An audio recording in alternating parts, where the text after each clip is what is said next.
Haired guy with piercing who's great at coffee and passionate, right? Yes. So how does one of us, what do we do to create more passion, to find what we're great at, and then to expand it?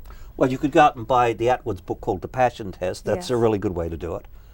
But you pay attention to what engages you on some level. You listen to that inner voice about the things you said once upon a time, one day I'm going to.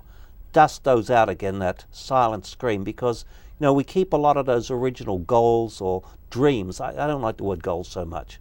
They misinterpret what a goal is, but those dreams that we kept shuttered down in the basement of our soul. And we've got to let them out and let them up, and to just go through life on a daily basis, noticing what engages us, and then see if there's something there for us. And at the end of the day, the acid test really is this something I would secretly do for free?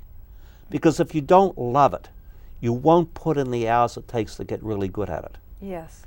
There was a story. I was doing a talk at a conference in Vegas. I always wanted to play Vegas, so I'm down in Vegas. And it's a group of mostly human resource professionals.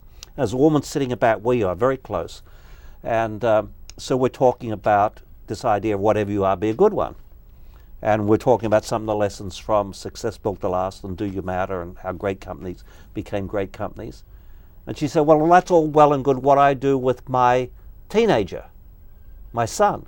The only thing he seems to care about, the only thing he's passionate about is skateboarding. He can't make a living out of that. And I said, well, do you actually know that for sure? And she got very quiet. And she had to concede she didn't know that for sure. I said, so tell me, how does he go about it? What's the conversation at the dinner table? And she said, well, he'll come home and I can tell he's been skateboarding. I said, well, I can tell you don't approve, but tell me about what's the conversation. Well, he'll tell me how he made it more difficult that day and how he improved his jump and how they've laid a new track out and how his timing got shorter. She said, that's what he talks about. I mean, what good is that going to do him? What am I going to say to him? I said, I tell you, when you go home, go in, look at him with love, and say, darling, I'm so proud of you because I've realized while I was away that you've learnt the most important thing there is to learn at life, which is how to get good at something you love to do. Oh.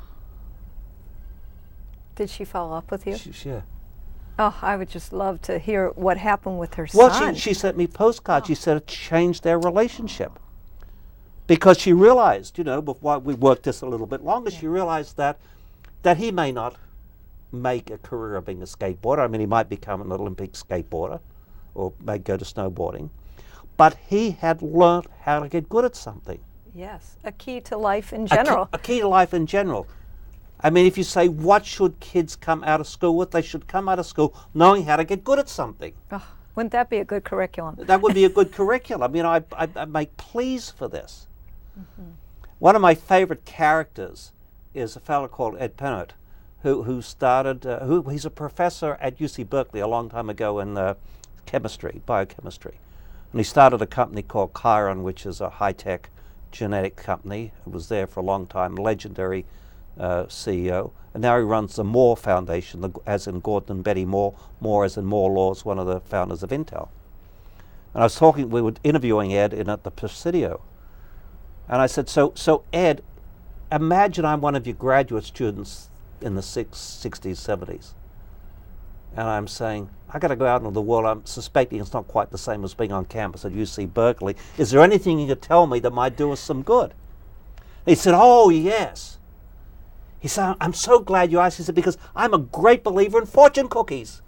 And I rolled my eyes. I said, this guy's a biochemist. He believes in genes, whatever, biology, genetics, DNA.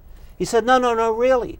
He said, I was in a Chinese restaurant in Berkeley, and I got a fortune cookie, and it read, whatever you are, be a good one. Oh. And he said, that's the most important lesson people can learn in life. He said, because here's the thing.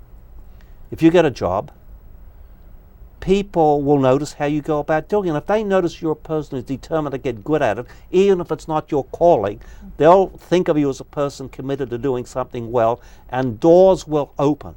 Yes. Because what you might become famous for or happy in, make your great contribution through, may not have been invented yet. If on the other hand you think, well, this is not my thing and it's beneath me and so on and so forth, like a lot of MBA graduates from Ivy League colleges who think they should be SVP now, he said, we only remember them as people with an attitude and people who do a bad job. So they actually don't get the opportunities. I try not to hire them anymore. Well, these are very powerful lessons. They're Yes. potent, they're incredible to ponder. And I'm just thinking about you interviewing the most amazing people in the world, which I know you've had the opportunity to interview Oprah and Bill Gates and Warren Buffett, and the list goes on. And I'm just wondering, what was some of the most memorable moments for you? Actually, my colleague Mark Thompson interviewed Buffett. He was hosting an event in Washington State for Buffett and Gates, talking to a university there. And so they're talking about this kind of thing, about you to go out in the world, you'll learn to get good at something, you've got to love it. And that's almost a platitude. And so some graduate students say, well, it's all right, very well for you to speak, Mr. Buffett, but, you've got a lot of money, so you can afford to do what you love to do. Interesting belief. And he said, I hear that a lot. He said, and I do what I love to do. I mean, I still think it's tremendous fun. I tap down to the office and feel like I imagine Leonardo felt or any of those great artists felt doing what they were doing, or Michelangelo doing the Sistine Chapel. He said, but I've always loved doing what I do before I had 2 cents to rub together.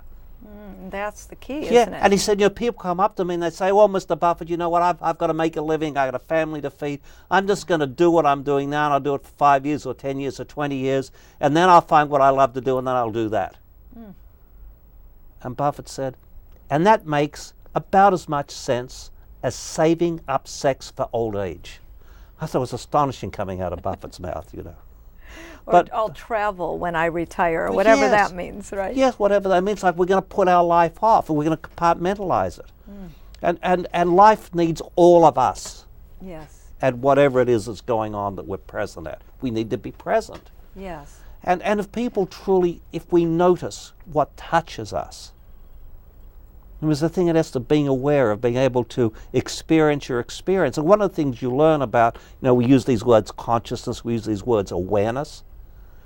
One of the things you get clear about people who are really good at something, they have much higher levels of awareness in the field they're good at than the rest of us. So let's go back to coffee, right? I mean, it's because Let's go back to China. but I don't want to pick rocket science or becoming a great doctor. That's obviously very challenging. But let's just take pulling a good espresso. Now they tell me I'm now in the top 20% of people who are baristas. But it took me 6 years of pulling espresso every day at home. I have a commercial machine to train my palate and my awareness and my sensibilities to be able to make the distinctions of flavor to Wow. get good at it. And so coffee is your new hobby? Well, no, I mean, I'm a passionate guy. I see that. About a lot of things, otherwise known as a dilettante. But I've always, and I didn't realize it was a gift or who knows, but I've always by nature been determined to get really good at anything I truly found interesting. And my report used to read, does extraordinarily well in any class he's interested in and refuses to work at any he's not. And so I always thought that was a bad thing. Turns out it isn't actually. Success in life, in fact, is inversely proportional to how successfully you socialized at high school. So if you always figure out how to fit in, you're less likely to be successful. Oh, interesting. So us misfits, and rebels and kind of, I was in the group of people voted most unlikely to succeed in my graduating class from high school. And I think actually if we go through the records, I'm the most successful person the school turned out. Interesting. So I think that's a real message of hope, that you just never really, you can't judge based on academic success or whatever that means. That it's really, what you're saying is about an inner passion expressed outwardly and getting great, world class, as you say, world class at what you do. Will you define some traits of world class, in your opinion? Yeah, so first you've got to find out what you love to do, but you've got to experiment and explore and see whether it's just entertaining me or I want to get involved in it. Yes. So that's the first thing. Then you've got to learn how to get good at things. And so that's really what goal setting is about. I mean, the art of getting good at something is to know each day that you're getting better than you were yesterday. So you need daily goals or weekly goals. You need some system of measurement. Absolutely. So you know you're making progress.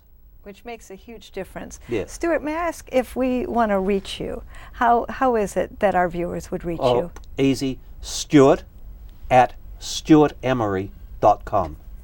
And I love what you shared with us. And in these, shall I say, remaining minutes, would you like to share a message of hope from your heart?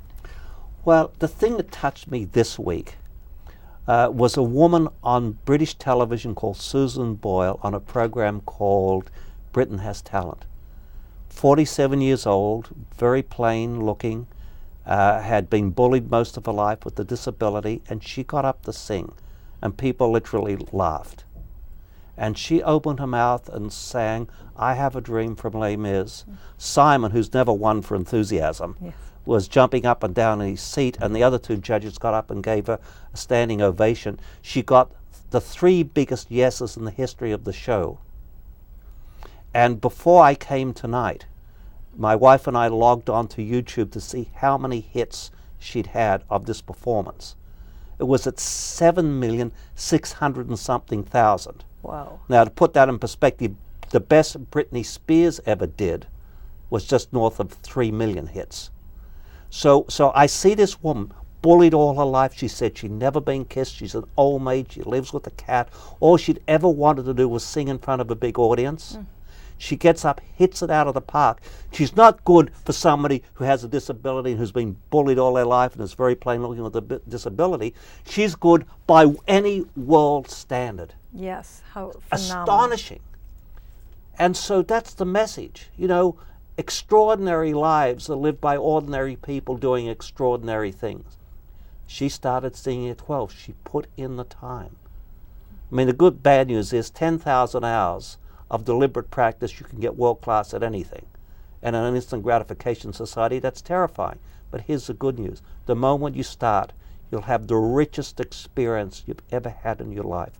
And that will continue through the journey to your personal greatness. Thank you so much, Stuart.